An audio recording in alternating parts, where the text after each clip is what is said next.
servant and the slave of Allah subhanahu wa ta'ala. That's the ultimate freedom. That's the ultimate azadi, to be the slave of Allah and not to be the slave of anything else. Our relationship with this world, with our wealth, with our nation, the status and the children are obstacles in the path of this freedom. Our captivity in front of the desires and materialism is a sign of weakness of our will and our conviction. And that is the reason father of Syed al-Shuhada, Amir al-Mu'mineen, Ali ibn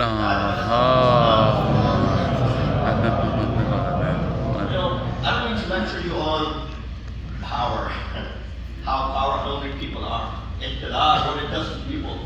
Someone who might be very jolly and decent and compassionate individual, the moment they assume leadership of powerful roles, become a president or a minister or king or whatever the case may be, sometimes, majority of the time, you change their character, changes drastically. Imam, when he assumed the worldly power, right? When he was called the fourth Khalifa, and people ran to his door, and they stormed his door, and then they asked for his, bay'at, or giving their bay'at to Imam, making him to be the Khalifa of the Muslimin. What were the words? He said, "Ala burrun yad'u hadhihi al-dumawata li ahliha, innahu laysa li anfusikum thamanun illa al-jannah, fala tabi'uha illa biha." Is there no free man who can leave this chewed morsel? The chewed morsel that you just bit upon it. Imam refers to this chewed morsel as the world. He said, is there no free man who can leave this chewed up morsel to those who like it? Certainly the only prize for your nafs and your soul is Jannat. Therefore don't sell your soul for anything except Jannah. He said, you come after me seeking my allegiance or asking me to become your leader, and you want to hand over the keys of the world to me. He said, leave it for those who are after it. Ali is not after it. To me, it is like a chewed up morsel. Imagine someone presents you with $1 billion gift and you say, well, this is only a chewed up morsel in front of me. That's a very big, courageous thing to say. Similarly, when our second Imam, Imam Hassan al-Mushtaba Khalifa of the time, wanted to give gifts to everyone. So he called up Imam. Imam came and he said, all this wealth that is sitting over here is for you. Imam said, what is the occasion? He said, something like this happened, and I'm excited, and therefore I want to give this to you. And he was giving it to everyone. And so the biggest portion, he gave it to Imam. When Imam came in, as you walked into the masjid, you put your shoes in the racks.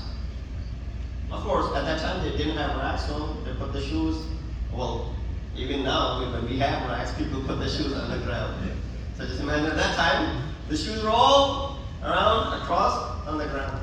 When Imam walked in, the shoes were facing in this direction. When Imam was walking out, one of the slaves or the servants over there, he picked up Imam's shoes and turned him around, so Imam just walks right out. He doesn't have to turn around, put his shoes on, and then walk backward. Imam said, all this wealth this Khalifa has given to me, this is all yours. To that slave, to that servant, who flipped Imam's shoes. He said, this all has no value to me. This is where a person recognizes who I am.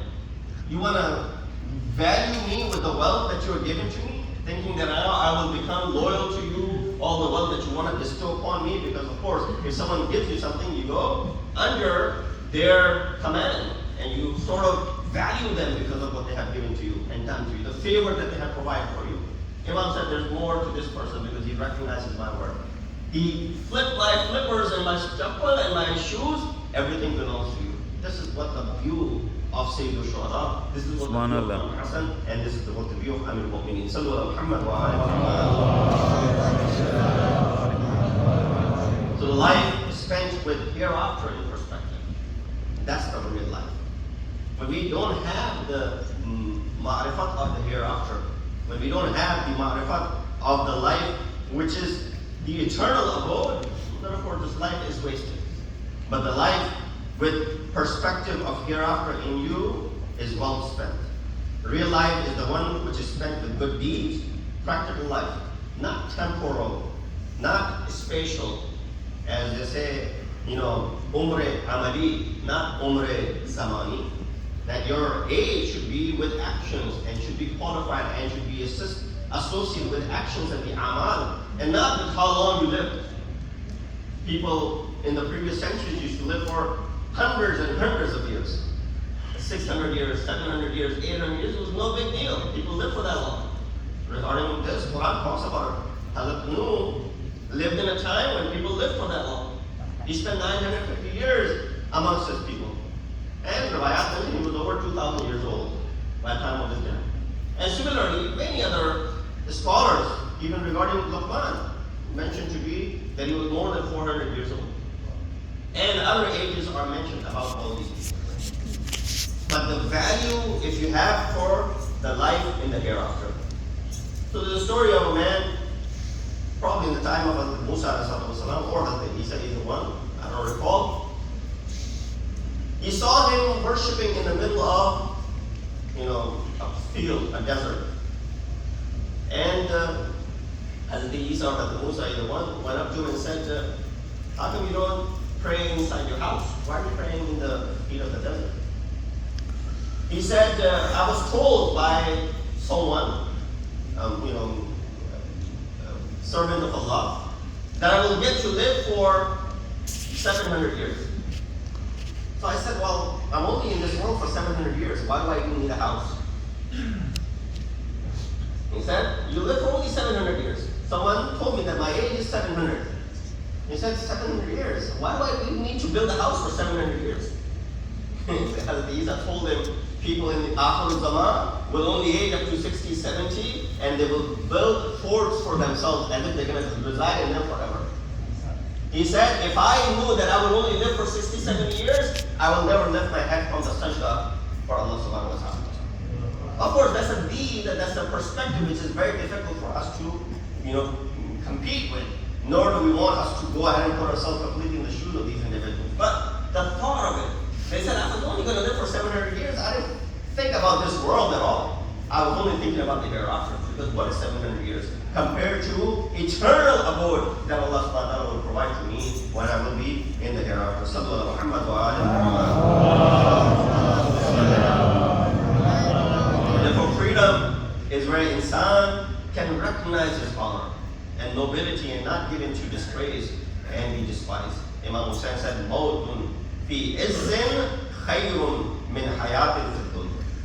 That maut and death with izzat and pride and honor is much better than hayat, living in disgrace and, of course, in a situation where you're despised. Imam preferred death over bay'ah, allegiance to Yazid. His logic was that I will not give hand to disgrace and will not be submissive to the rule like a slave. While there were many prominent personalities at that time who gave in, they didn't choose this path. And that's the reason you find the religion which Rasulullah has brought to its peak when Al-Yawm Akmaltu Lakum Dinakum was revealed has gone and tanazzul to the extent when this deen is in need of help, only 72 come out for it. Only 72 come out for the support of it. What happened to the entire Muslim empire spreading from east to west? All these Muslims and all these wars that had taken place in the times of Khulafa, where they extended all the way to Khorasan and went all the way to Morocco and everything in between. It's a big place and big piece of land. But when it comes to Islam, you find only 72 stand up. Why? Al-Mawtu awla min rukub al-ar wal-ar awla min dukhul al-nar. Death is better than living in disgrace, and disgrace is better than entering into hellfire. Sallallahu Muhammad wa I'll conclude with this, as there's a lot of discussion in this regard of freedom and shahada. According to Sayyid Shuhada's words, Imam knew about his shahada from before, and that even is a bigger challenge when you know about something.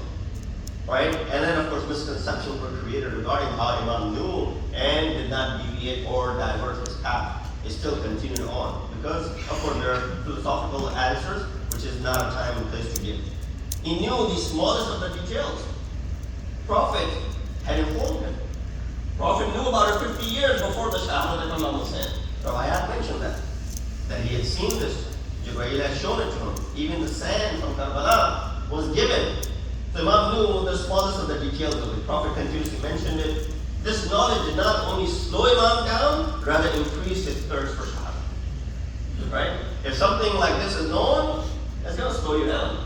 It's going to make you turn around. It's going to make you give you these ideas. But the show and the enthusiasm for freedom and for Shahada only drove Imam further at a higher speed. And that's the reason these words should be written with bold. The Imam said, تَرَكْتُ الْخَلْقَ طُرًّا فِي هَوَاكَ أَيْتَمْتُ الْأَيَالَ لِكَيْ أَرَاكَ. I left the entire creation of Allah subhanahu wa ta'ala طُرًّا فِي هَوَاكَ, in desire of Allah subhanahu wa ta'ala. أَيْتَمْتُ الْأَيَالَ لِكَيْ أَرَاكَ. I made my children yatim so that I can witness the beauty of Allah subhanahu wa ta'ala.